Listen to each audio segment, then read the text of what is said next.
వాస్తవానికి ఎందుకు వచ్చిరమ్మా ఈరోజు, ఎందుకు రావాల్సి వచ్చింది మీరు? మేము పోరాటం చేసినాము, మాకు కేసులు ఉన్నాయి, అన్ని ఉన్నాయి. మేము మస్తు కష్టపడ్డాము, మమ్మల్ని ఎవరు గుర్తించలేదు. మాకు పింఛని ఇల్లు జాగిస్తా అన్నారు, ఇయ్యలేదు. అన్ని ఇవ్వకున్నా కానీ ఇల్లు జాగ కావాలి, మాకు పింఛని కావాలి. పింఛన్ కావాలి. ఏమన్నా మరి రేవంత్ రెడ్డి ఏమన్నారు? లోపల ఎవరన్నా కలిసిరా మీకు?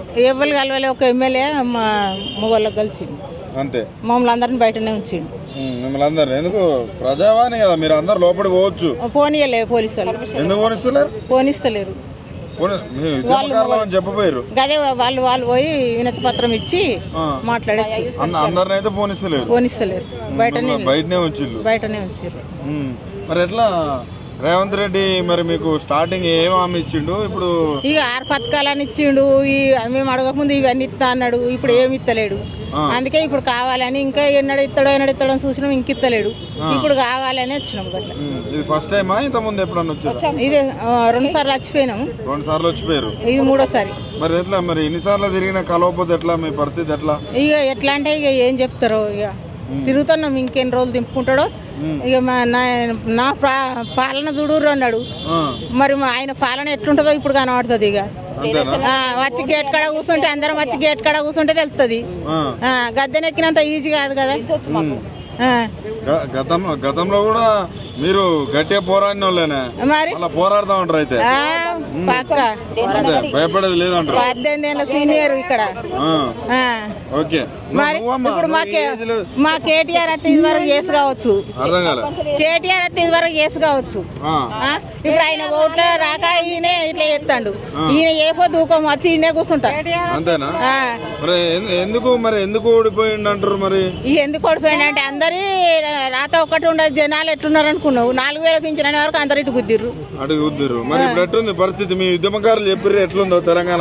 ఒక్కరు చెప్తే అది నడిచేది కాదు. అది ఎవరి దృష్టి వాళ్ళకు ఉంటది. కేసీఆర్ వస్తున్నైతే మాత్రం మీకు పనులు అయ్యేటి. నువ్వు చెప్పమ్మా, నువ్వు ఎక్కడి నుంచి వచ్చినావు? సిరిసిల్లనే. సిరిసిల్లేనా? పింఛన్ గురించి వచ్చిన, నాకు చేతన అయితే లేదు. ఉద్యమకారులు కేసు అయిందా మీద? కేసు అయిందా? ఎందుకంటే మరి రేవంత్ రెడ్డి ఏమన్నాడు అంటే కేసు అయిన వాళ్ళకే ఉద్యమకారులు అన్నాడు. మరి కేసు అయ్యి జైలుకు పోయినావా? జైలుకు పోయినా? పోయి వచ్చినావు. మరి అయినా కూడా నీకు ఇల్లు స్థలం గిట్ట ఇస్తలేడా?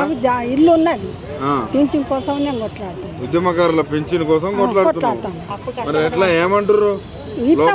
లోపల ఓనియలేదు కదా. లోపల పోనిత్తలేరా? పోనిత్తలేదు. అయ్యో, మీ ఉద్యమకారులు లోపల పోతే బయటకే తోలి, మళ్ళీ బయటకే తోలేరా? ఉద్యమకారులు అని చెప్పపోయినాను. చెప్పినా గానీ పోనీ అని తోలిండు. ఫోటోలు తీసుకున్నాడు, తోలిండు బయట. ఫోటోలు తీసుకొని తోలుతుర్రా? మరి ఇప్పుడు సీఎం గాని మంత్రులు గాని వీళ్ళందరూ కూడా మా ప్రజాపాలన కంచెలు బద్దలు కొట్టినాం, ప్రజలందరూ లోపల రానిస్తున్నా అంటారు. మీరేమో లోపల రానిస్తలేరు అంటారు. రానియలేదు, పోనీయలేదా? పోనీయలేదా? ఇబ్బంది ఉంది. లోపల ఫోటో అయితే దిగి వచ్చినాం అంతే, ఏం లేదు. సారు వెళ్ళిపోయాడు, లేడు అని చెప్పి ఫోటోలు తీసుకున్నాం. ఎన్నోసారి వచ్చారు? ఇప్పుడు మూడోసారి. 3 సార్లు ఒక్కసారి అన్న కలిసిండు అమ్మ ముఖ్యమంత్రి మంత్రులు అన్న? ఎవ్వరు కలవలే. ఎవరు కలుతలేరు? మీ ఉద్యమకారులకు కలవకపోతే ఇంకెవరు కలుతారు? మరి మంచి వాళ్ళు స్వచ్ఛదాకా సోమలింగం అన్నాడు. రేవంత్ రెడ్డి స్వచ్చినాక సోమలింగం అన్నాడు. ఇంకేమున్నది? ఎట్లా ఉంది పరిపాలన? గట్లనే ఉన్నది, ఎట్లున్నది అంతే. చెప్పుడు 4000 పింఛన్ ఇస్తాం అని చెప్పిండు, ఎత్తేసిండు. అంతేనా? అంతే. ఓకే.